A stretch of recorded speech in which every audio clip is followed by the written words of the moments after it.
নমস্কার, আমি আসছি তাদের তেলিয়ামুড়া। অ্যাকচুয়ালি আমাদের তেলিয়ামুড়া ট্রাফিকে বিশেষ করে মানডে এবং ফ্রাইডে ও দুদিন মার্কেট ডেতে খুব ট্রাফিক জ্যাম হয়। এর মধ্যে যেখানে থাকার কথা গাড়ি 50টা, এখানে গাড়ি হয়ে যাচ্ছে 300-400।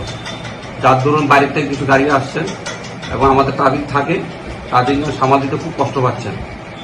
বিশেষ করে মশল থেকে অনেক গাড়িগুলো আসছেন, যেখানে গাড়ি থাকবে একটা রাস্তায়, এখানে 3টা রাস্তা করে ব্লক করে দিয়েছেন। এটা কন্ট্রোল করা বড় মুশকিল হচ্ছে। অ্যাকচুয়ালি এখানে তেলিয়ামুড়া টাউনে আমাদের ট্রাফিক ডেলি বাজারের দিন যে দুজন ট্রাফিক থাকে জাম সরানোর জন্য, এবং আমাদের গাড়িগুলো থাকে ট্রাফিক কন্ট্রোল থাকে, সেটা চেষ্টা করা হচ্ছে। আর ভবিষ্যতে কী করা যায় সেটাও আমরা দিচ্ছি। আপাতত যেহেতু তাদের সিন্ডিকেট কোনখানে নেই, এবং এটা নিয়ে আমরা বিএমসির সঙ্গে কথা বলেছি, মিটিং করে কথা হয়েছিল, আমাদের সুপারিয়র ছিল, সিনিয়র অফিসার ছিল। এটাকে আপাতত এখানে এক লাইনে গাড়ি রাখার জন্য কিছু পারমিশন দেওয়া হচ্ছে, তাও সীমিত। হ্যাঁ, ভবিষ্যতে যাতে এটা পার্কিং হওয়ার পরে আমরা যাতে গাড়িগুলি এখান থেকে শিফট করে দেবো। অ্যাকচুয়ালি সেটা নিয়ে আমরা উপরে কথা বলেছি, এবং ভবিষ্যতে আর কি করা যায় এটা আমরা আরও চেষ্টা করছি। হ্যাঁ, বলবৎ থাকবে।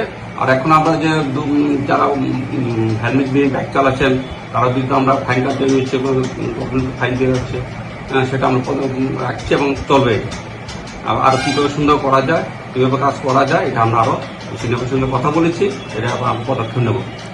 আচ্ছা স্যার, আরেকটি অভিযোগ হচ্ছে পাবলিকের যে তেলিয়ামুড়ার ট্রাফিক ব্যবস্থা একদম তলানিতে গিয়ে ঠেকেছে, যার দরুন এরকম যানজট হচ্ছে। তো আপনি তেলিয়ামুড়া ট্রাফিক বিভাগের ইনচার্জ হিসাবে এই বিষয়টা নিয়ে কি বলবেন, কি বার্তা থাকবে আপনার জনসাধারণের প্রতি? অবশ্যই আমরা চেষ্টা করে যাচ্ছি, চেষ্টা করব। আর কিভাবে করা যায় এটাও 100% আমাদের থেকে থাকবে, যে কিভাবে আরো সুন্দর করা যায়, ডিসিপ্লিনে চলা যায়, সেটা আমরা করছি।